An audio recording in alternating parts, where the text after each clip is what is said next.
আসসালামু আলাইকুম প্রিয় দেশবাসী। বর্তমানে বাংলাদেশের পরিস্থিতি ভালো না। যারা বর্তমানে বাংলাদেশের দায়িত্বে আছেন তারা এগুলা ফলো রাখবেন। আওয়ামী লীগের এমপি মন্ত্রীরা বা নেতারা এখনও কিন্তু প্রটোকল করতে আছে। এরা জায়গা জায়গা গুরিন্দা চাইতে আছে।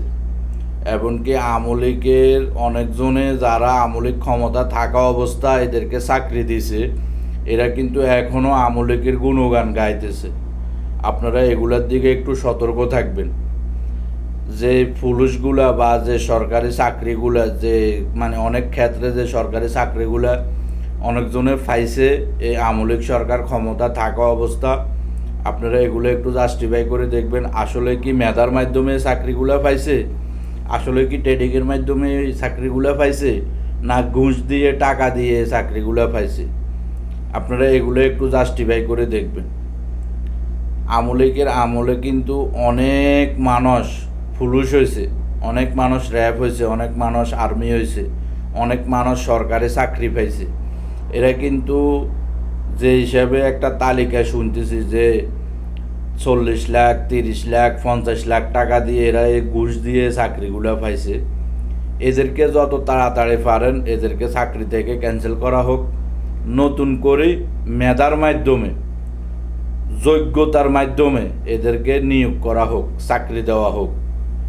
বর্তমানে আওয়ামী লীগের আমলে যারা চাকরি পাইছে বা আওয়ামী লীগের পছন্দিত লোকেরা যে বিভিন্ন জায়গার মাধ্যমে এখনও বসে রয়েছে, এরা কিন্তু বাংলাদেশে একটা অরাজকতা সৃষ্টি করার জন্য এরা কিন্তু গুড়ি চাইতেছে।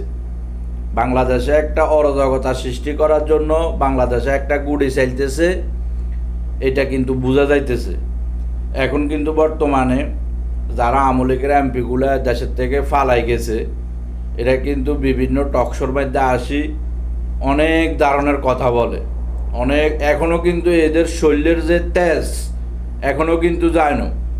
এরা এখনও কিন্তু অনেক একটা বাপসাপ নিয়ে কথা বলে যে না আমগরে কিছুই করতে হইতো না, কেউ কিছু করতে হইতো না। এখনও কিন্তু এরা একটা গুমান্দি কথাবার্তি কয়। বা এখনও দেখতেছি অনেক আওয়ামী লীগের এমপি মন্ত্রী টকশোর মধ্যে আয় উঁচু গলা বড্ডা গলা কথা কয়। এরা যতটুক বড্ডা গলা কথা না কইতে পারে, এরা খুনি। এরা মানুষের রক্ত খাইছে, এরা মানুষের টাকা খাইছে, এরা মানুষের জায়গা সম্পদ দখল করছে। এরা বাংলাদেশে 17 বছর অনেক কষ্ট দিছে মানুষদেরকে, সাধারণ মানুষদেরকে অনেক হয়রানি করছে।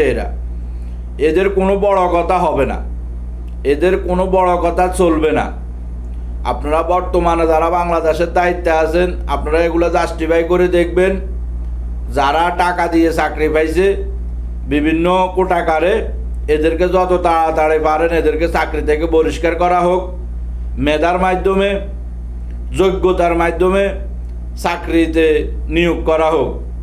এটা আমি সাধারণ মানুষ হিসেবে আপনাদের কাছে আবেদন জানাইতেছি। বাংলাদেশে বর্তমানে এখনও আওয়ামী লীগের গন্ধ আছে। এরা গুড়ি চাইতেছে বাংলাদেশের ক্ষতি করার জন্য, বাংলাদেশের মানুষের ক্ষতি করার জন্য। এরা এখনও চাইতেছে। কুত্তার লেজ সোজা হয় না, এটা কথা আছে।